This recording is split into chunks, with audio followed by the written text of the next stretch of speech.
दादी का पुराना चश्मा। अब इस चश्मे से कुछ दिखाई नहीं देता है। कितनी बार उसे साफ किया, फिर भी बेटा कुछ नहीं दिखाई देता। तुम मुझे नया चश्मा लाकर दे दो। इसका कांच भी शायद अब काम नहीं कर रहा है। तभी अंदर से आवाज़ आती है कि अगर दिखाई नहीं देता तो ज़रूरत भी नहीं है कुछ देखने की। कोई पढ़ाई लिखाई का काम तो करना नहीं है। यह आवाज़ रमेश की पत्नी की थी। इस परिवार में रमेश, उसकी पत्नी और रमेश की बूढ़ी माँ रहती है। जब रमेश अपने काम से बाहर चला जाता है तो रमेश की पत्नी उसकी बूढ़ी माँ से सारा काम करवाती है और खाने को रात का बचा कुचा खाना देती है। रमेश की बूढ़ी माँ इस उम्र में कहीं जाकर भी नहीं रह सकती, क्योंकि ना उसकी बेटी जिसे दुख बता सके, जिसके पास वह जा सके। इस परिवार में रमेश की पत्नी की चलती है। रमेश की पत्नी की आदत कुछ ठीक नहीं है। जो काम उसे करना चाहिए वह अपनी सास से करवाती है।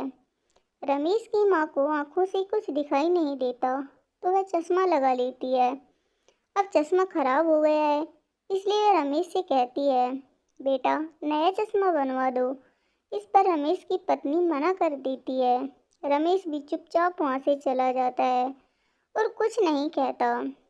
अब बीवी के सामने करे क्या बेचारा, बल्कि वो जानता है कि अगर वो कुछ कहता है तो घर में फिर से लड़ाई होगी और रमेश के ऊपर काम को लेकर भी बहुत परेशानी है।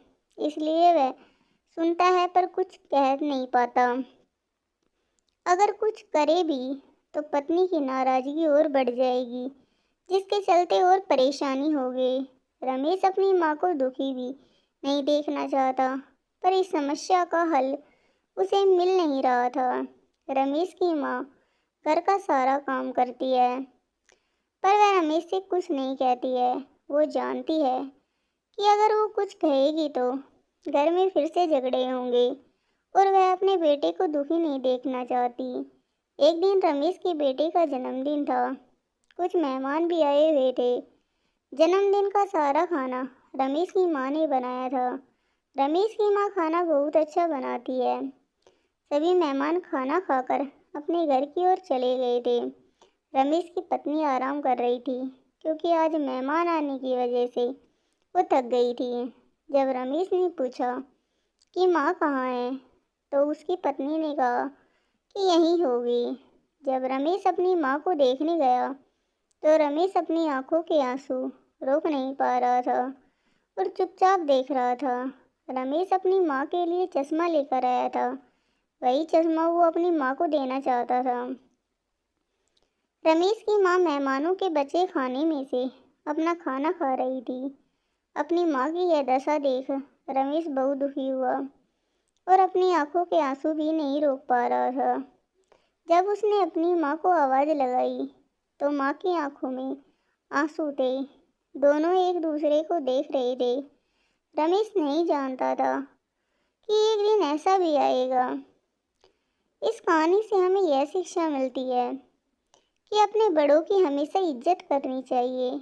हमें सोचना चाहिए कि वो हमसे कुछ नहीं मांगते, सिर्फ प्यार मांगते हैं, लेकिन हम सब भूल जाते हैं और उन्हें वो दिन देखना पड़ता है जिसे उन्होंने सपने में भी नहीं सोचा था। हमें हमेशा ये बात याद रखनी चाहिए कि एक दिन हम भी बूढ़े होंगे।